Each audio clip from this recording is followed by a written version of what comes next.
നമസ്കാരം. ഈ ഓണത്തിന് സർക്കാർ അരിയല്ല പൂഴ്ത്തിവെച്ചിരിക്കുന്ന ഭൂമി പിടിച്ചെടുക്കണം. ശരിക്കും ആരംഭിക്കുന്നു.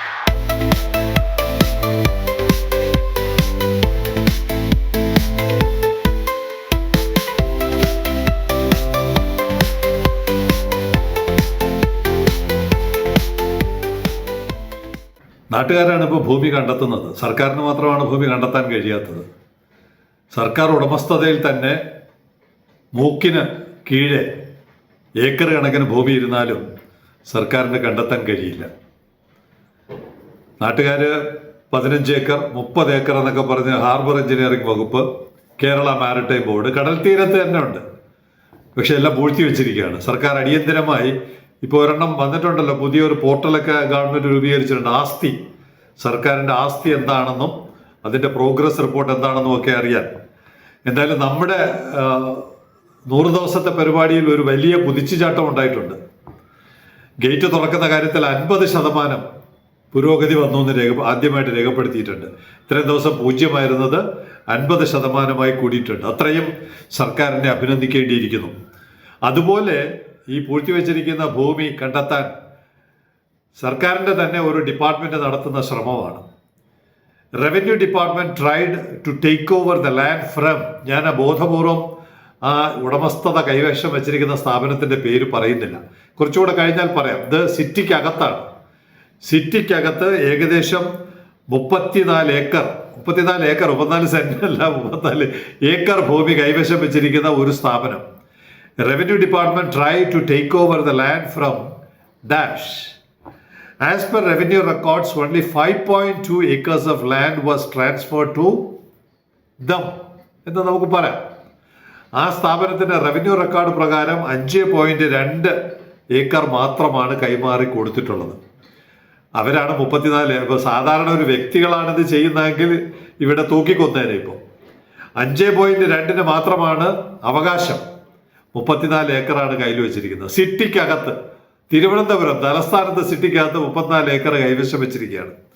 വിശദാംശങ്ങൾ സമീപ ദിവസങ്ങളിൽ പുറത്തുവിടാം. As per revenue records only 5.2 acres of land was transferred to them, but dash got stay from High Court claiming right for whole land. 5.2 കൈവശം വെച്ചിരിക്കുന്നവർ 34 അവകാശമുണ്ടെന്ന് പറഞ്ഞ് ഹൈക്കോടതി പോയി ഒരു സ്റ്റേ വാങ്ങിച്ചിട്ടുണ്ട്. നമ്മുടെ ഇവിടെ ഒരു ഗുമസ്തനുണ്ടെങ്കിൽ എന്തൊക്കെ നടപ്പാകും എന്നുള്ളതിൻ്റെ ഒരു ഉദാഹരണം ഇത് മാത്രമല്ല, വേറെയും പല ഉദാഹരണങ്ങളുണ്ട്. തൽക്കാലം ഞാനതൊന്നും പുറത്തു വിടുന്നില്ല. But dash got stay from high court claiming right for whole land. We trying to negotiate with the central government for a settlement. അപ്പോൾ ഇതിനൊരു ചരിത്രമുണ്ട്. ഇത് രാജാവ് കൈമാറി കൊടുത്ത ഭൂമിയാണ്. നമ്മുടെ ഇവിടുത്തെ ആശാമാർക്കൊന്നും ഇത്രയൊന്നും കൈമാറാനുള്ള ആസ്തി ഇല്ലല്ലോ. രാജാവ് ഒരു കേന്ദ്ര ഗവൺമെന്റ് സ്ഥാപനത്തിന് വേണ്ടി കൈമാറി കൊടുത്ത ഭൂമിയാണ്. അന്നൊരു പക്ഷെ അത്രയും ആവശ്യമുണ്ടായിരുന്നിരിക്കാം. അന്നുപോലും ഇല്ലായിരുന്നു എന്നുള്ളതിൻ്റെ തെളിവാണല്ലോ 5.2 ഏക്കറിന് മാത്രമേ അവർക്ക് ഉടമസ്ഥാവകാശമുള്ളത്. അപ്പോൾ മറ്റേ ബാക്കിക്കുള്ള ഏകദേശം 29 ഏക്കറിന് കരം പോലും അടയ്ക്കുന്നില്ല. സാധാരണക്കാർക്ക് 1 സെന്റ് ഭൂമി കരമടയ്ക്കാതെ, ഇതൊക്കെയാണ് നമ്മുടെ നാട്ടിലെ ഭരണം. എന്തായാലും ഈ പുതിയ നീക്കം തുടങ്ങിയിട്ടുണ്ട്. We trying to negotiate with central government for a settlement.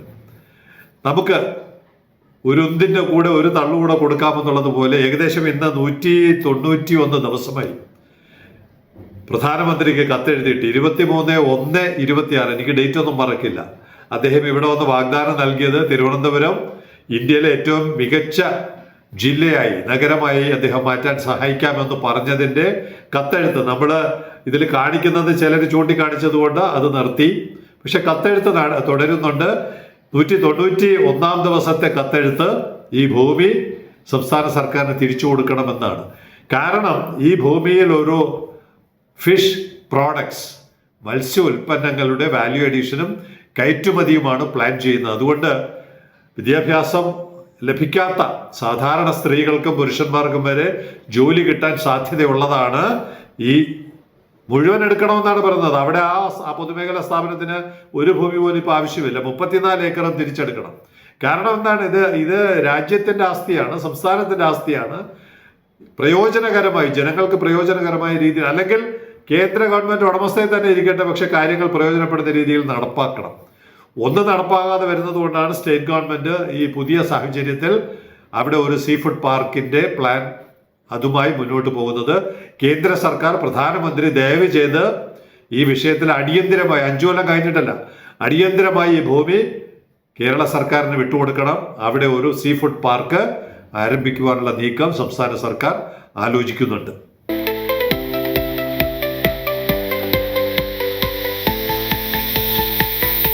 ഇനി എവിടെയായാലും ഈ ഐസക്കുമാരൊക്കെ കണക്ക് തന്നെ എന്ന് പറയേണ്ടി വരുന്ന ഒരു റിപ്പോർട്ട് വരുന്നത് കേന്ദ്ര സർക്കാരിൽ നിന്നാണ്. ആരൊക്കെയാണ്? Ministry of shipping and waterways, JNPA, Jawaharlal Nehru port authority, Isaac centre for public policy, Ashoka university. എല്ലാവരും കൂടി ചേർന്ന് ഈ ലോജിസ്റ്റിക് കോസ്റ്റ് എങ്ങനെ കുറയ്ക്കാമെന്ന് പറയുന്ന ഒരു പഠനം നടത്തുകയാണ്. National logistics cost index for EXIM trade is India's first systematic effort to measure and benchmark the end-to-end cost of moving goods across international borders. ദൂരെ അമേരിക്ക, ജപ്പാൻ, കൊറിയ, ജർമ്മനിയിലോട്ടൊക്കെ പോകുന്ന ചരക്കിൻ്റെ ലോജിസ്റ്റിക് കോസ്റ്റ് ഇവിടെ നിതിൻ ഗഡ്കരി മന്ത്രിയെ കണക്ക് കൃത്യമായി പറയുന്നുണ്ട്. ഇടയ്ക്കിടയ്ക്ക് പറയും 11ആയി 12ആയി, അത് 10-ൽ താഴെ കൊണ്ടുവരണം എന്നൊക്കെ പറയുന്ന കണക്കുകൾ ഉള്ളപ്പോൾ നമ്മുടെ ഐസക് മാഷ് പഠിക്കാൻ ഇറങ്ങിയിരിക്കുകയാണ്. എന്തൊക്കെയാണ് പഠനത്തിൽ വരുന്നത്? The index covers containerized cargo, നമ്മുടെ തന്നെ സാധനം, containerized cargo, dry bulk and liquid bulk trade flows. മൊത്തത്തിൽ ചരക്ക് ലോകം മുഴുവൻ നീങ്ങുന്നത് എങ്ങനെയാണെന്ന് പഠിക്കുകയാണ് ലക്ഷ്യം. അതിനൊരു സർവേ നടത്താൻ നാട്ടുകാർക്ക് മുഴുവൻ ഫോം അയച്ചു കൊടുത്തിട്ട് അതിൽ നിന്നാണ് എനിക്ക് ഈ വിവരം കിട്ടിയത്. ഈ പറയുന്ന ഇന്ത്യയുടെ ലോജിസ്റ്റിക് കോസ്റ്റ് കുറയ്ക്കാൻ എന്ത് ചെയ്യണം? നമുക്ക് അടുത്ത വരിയും കൂടെ വായിച്ചിട്ട് അതിലോട്ട് വരാം. 14+ ഗേറ്റ്വേ പോർട്സ്, 13+ ICDs, 2 MMLPs, ഇത്രയുമാണ് പഠിക്കാൻ വിധേയമാക്കിയിരിക്കുന്നത്. ആരൊക്കെയുണ്ടെന്ന് നോക്കാം. JNPA, Mundra, Chennai, Vizag, Kolkata, Mangalore, Kandla, Jamnagar and Paradip port. അടികളെ സിമ്പിൾ എന്ന് പറയണോ? എന്തെങ്കിലും തോന്നുന്നുണ്ടോ പ്രേക്ഷകർക്ക്? TRV ഇല്ല, ട്രിവാൻഡ്രം പോർട്ടില്ല. ട്രിവാൻഡ്രം പോർട്ട് ഇല്ലാതെയാണ് ഇന്ത്യയിൽ ലോജിസ്റ്റിക് കോസ്റ്റ് കുറയ്ക്കുന്നതിനെ കുറിച്ച് 2026 പഠിക്കാൻ ഒരുമ്പിട്ടിറങ്ങുന്നത്. ഐസക് മാഷ് എന്നല്ലാതെ എന്താ പറയുക ഇവരെ കുറിച്ച്? ദയവ് ചെയ്ത് നിങ്ങൾക്ക് ഈ വിഷയത്തോട് ആത്മാർത്ഥതയുണ്ടെങ്കിൽ, ഈ വിഷയത്തോട് താല്പര്യമുണ്ടെങ്കിൽ, ഇന്ത്യയിലെ കയറ്റുമതിക്കാരെയും ഇറക്കുമതിക്കാരെയും സഹായിക്കാനാണ് ഈ പഠനമെങ്കിൽ, അതല്ല കുറച്ച് പണം ചെലവഴിക്കാനാണെങ്കിൽ ഇതൊക്കെ ആവാം. നാട്ടുകാരുടെ നികുതി പണം എടുത്ത്, കാരണം 2 ഡിപ്പാർട്ട്മെൻ്റ് ഉണ്ട്, JNPA ഉണ്ട്, കപ്പൽ മന്ത്രാലയവുമുണ്ട്. നാട്ടുകാരുടെ പണമെടുത്ത് ദീപാവലി കളിക്കരുത്. ആത്മാർത്ഥമായി പഠിക്കുന്നുണ്ടെങ്കിൽ ആദ്യം TRVയെ കുറിച്ച് പഠിച്ചിട്ട് വേണം ബാക്കിയുള്ളവരെ കുറിച്ച് പഠിക്കാൻ. എന്നുള്ളിടത്ത് TRV ഇല്ലാതെ പോകുമ്പോൾ ഐസക്കുമാരെല്ലാം കണക്ക് തന്നെ എന്ന് ഒരിക്കൽ കൂടി പറയേണ്ടി വരുന്നു.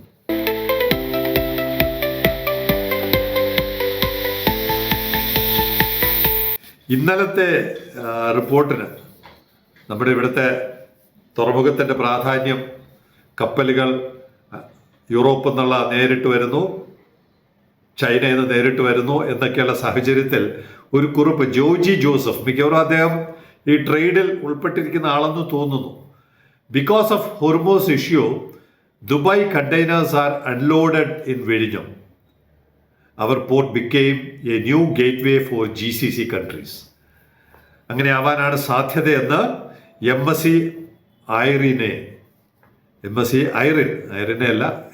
ഐറിൻ തെളിയിക്കുന്നു. ഇവിടെ വന്നത് 15.3 മീറ്റർ ഡ്രാഫ്റ്റുമായിട്ടാണ് വന്നത്.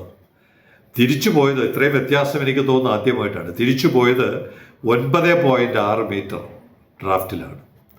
ഏകദേശം 5 മീറ്റർ, 5 മീറ്ററിൽ കൂടുതൽ, അല്ലെങ്കിൽ 5 മീറ്ററോളം ഡ്രാഫ്റ്റിൽ വ്യത്യാസമുണ്ട്. ഞാൻ മനസ്സിലാക്കുന്നത് 6040 കണ്ടെയ്നേഴ്സ് ഡിസ്ചാർജ് ചെയ്യുകയും ലോഡ് ചെയ്യുകയും, ടോട്ടൽ രണ്ടിൻ്റെയും കൂടെ 6040 ഏകദേശം 48 മണിക്കൂറോളം ഇവിടെ കപ്പലുണ്ടായിരുന്നു. അപ്പോൾ നമ്മൾ മനസ്സിലാക്കേണ്ടത്, ഇപ്പോൾ മിഡിൽ ഈസ്റ്റിലൊന്നും പോകാൻ പറ്റാത്തത് കാരണം ചൈനയിൽ നിന്ന് മിഡിൽ ഈസ്റ്റിലോട്ടൊക്കെ പോകേണ്ട കാർഗോ നമ്മുടെ ഇവിടെ കൊണ്ടുവന്ന് ഡിസ്ചാർജ് ചെയ്യുന്നു.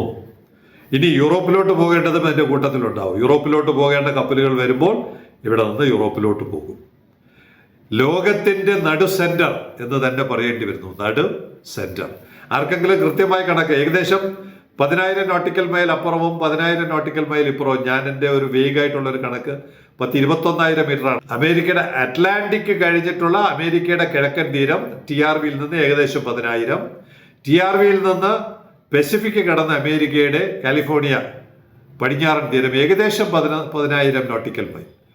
അപ്പോൾ ലോകത്തിൻ്റെ ട്രേഡ് സെന്ററായിട്ട് മാറി TRV. രണ്ടു കൂട്ടർക്കും കൊണ്ടുവരികയും കൊണ്ടുപോകാനും പറ്റുന്ന, യൂറോപ്പിനും അമേരിക്കയ്ക്കും ഇപ്പുറത്ത് ചൈനയ്ക്കും ജപ്പാനും കൊറിയയ്ക്കും എല്ലാവർക്കും ഒരുപോലെ ഉപയോഗപ്പെടുത്താൻ, ഓസ്ട്രേലിയയ്ക്കും ആഫ്രിക്കയ്ക്കും ഉപയോഗപ്പെടുത്താൻ പറ്റുന്ന ജിയോഗ്രഫിക്കലി ഐഡിയൽ ലൊക്കേഷനാണെന്ന് തെളിയിക്കപ്പെട്ടുകൊണ്ടിരിക്കുകയാണ്. ഇന്നൊന്നല്ലേ, കഴിഞ്ഞ മാസത്തെ ട്രാക്കത്തോൺ വിജയ്, നമ്മുടെ വിജയ് മുഖ്യമന്ത്രി, അദ്ദേഹത്തിലൂടെ കാണപ്പെട്ട ഒരു കണ്ടെയ്നർ ഉണ്ടല്ലോ, സൗത്ത് ആഫ്രിക്കയിൽ നിന്ന് കേപ്പ് പോർട്ടിൽ നിന്ന് തിരിച്ച് JNPTയിൽ പോയി അവിടെ നിന്ന് തമിഴ്നാട്ടിലോട്ട് വരാൻ ശ്രമിച്ച 35 ദിവസത്തെ കഥ പറയാൻ സഹായിച്ച ആ ഡ്രൈവർ, അജ്ഞാതനായ ഡ്രൈവറിനാണ് സമ്മാനം. അദ്ദേഹം ഇത് കേൾക്കുകയോ കാണുകയോ ഏതെങ്കിലും കാലത്ത് അദ്ദേഹം അറിയുകയോ ചെയ്യുന്നുണ്ടെങ്കിൽ അദ്ദേഹത്തിന് ബിപിൻ സ്പോൺസർ ചെയ്യുന്ന ഈ സമ്മാനം അവകാശപ്പെട്ടതാണ്. അദ്ദേഹത്തിന് ഈ സമ്മാനം ശ്രീ മോഹൻകുമാറിൽ നിന്ന് കളക്ട് ചെയ്യാവുന്നതാണ്.